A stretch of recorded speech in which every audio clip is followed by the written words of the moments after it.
Calcutta university से, फिर कानपुर लखनऊ रहा। तब तक 2001 तक बाबा साहब के बारे में बहुत कुछ बताया नहीं जाता था। बाबा साहब सिर्फ 2 फ्रेम में बांध दिए गए थे, एक दलितों का नेता, एक कानून बनाने वाला शख्स। इसके अलावा कुछ नहीं कहा जाता था।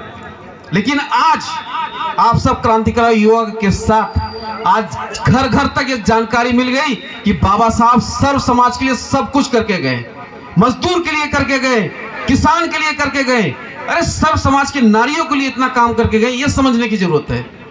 तो इस कार्यक्रम जो हो रहा है, इसमें मनोरंजन करने के साथ साथ हमारे प्रधान जी या हमारे अरविंद आर्य जी या विधानसभा अध्यक्ष जी का कहना यही है कि विचार को भी लेके जाइए यहाँ से, क्योंकि विचार को जब लेके जाएंगे तो आपके घर में भी धीरे धीरे डॉक्टर, इंजीनियर, अधिकारी, IAS पैदा होंगे।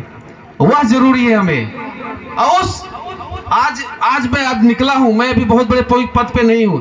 मेरा निकलने का मकसद यह है कि अगर हम लोग नहीं निकलेंगे, जो आर्थिक रूप से सक्षम लोग नहीं निकलेंगे, तो वही दिक्कत होगी जो आज देख रहे हैं कि माननीय काशीराम जी ने तो 3 संगठन को एक में जोड़ा था, लेकिन तीनों बट गए। राजनीतिक नई बात में सामाजिक बात बताना चाहता हूँ। माननीय काशीराम जी अपने जीवन को पूरा खपा के बाबा साहब की तरह उन्होंने सामाजिक पार्टी जो बनाई, वो राजनीतिक चीज बनाई, सामाजिक संगठन बनाया। तो उसमें 3 उन्होंने बनाया था, राजनीतिक, सामाजिक और एक आर्थिक रूप से।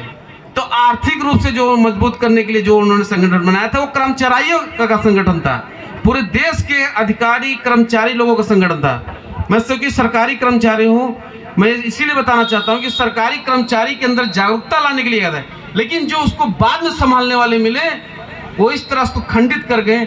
वहां बस चंदा चोरी चली और कुछ नहीं चला। उसी का भी चर्चा हो रही थी मेरे बारे में।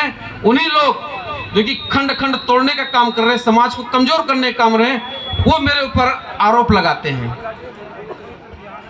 और आरोप लगाने का जवाब तो उन्हें मिल गया, लेकिन मैं उन्हें धन्यवाद भी देना चाहूंगा कि उनके वजह से मेरी चर्चा पूरे जिले में होने लगी कि डॉक्टर साहब ने क्या किया। और मेरे साथ कष्ट के घड़ी में सैकड़ों लोग 2 मिनट के अंदर संगठित रूप से मेरे साथ खड़े मिले। ये सबसे बड़ी ताकत मुझे महसूस हुई। तो कहीं ना कहीं वो हमें कमजोर करने के चक्कर में मुझे और मजबूत ही बना दिए।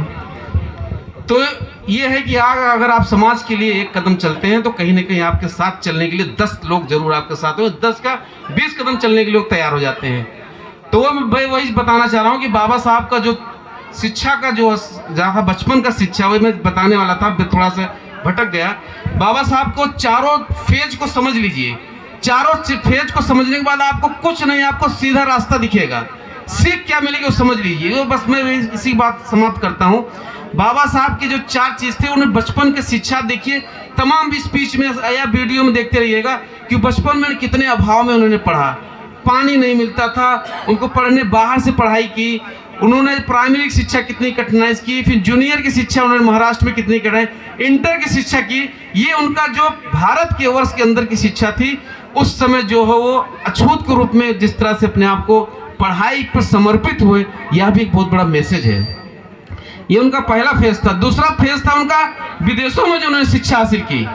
सोच लीजिए कि आज विदेश जाने में लोग सोचते हैं, बाबा साहब उस समय कितनी बड़ी उनके अंदर की प्रतिभा रही होगी कि उनको मतलब लोग कहें कि भैया चाहे टीचर हो, चाहे महाराजा हो, गायकवाड़ जी हो, उन्होंने जो है स्कॉलरशिप या उनको मान दे के विदेश पढ़ने को भेजा कि आपके अंदर इतनी योग्यता है कि वो जो सर्वोच्च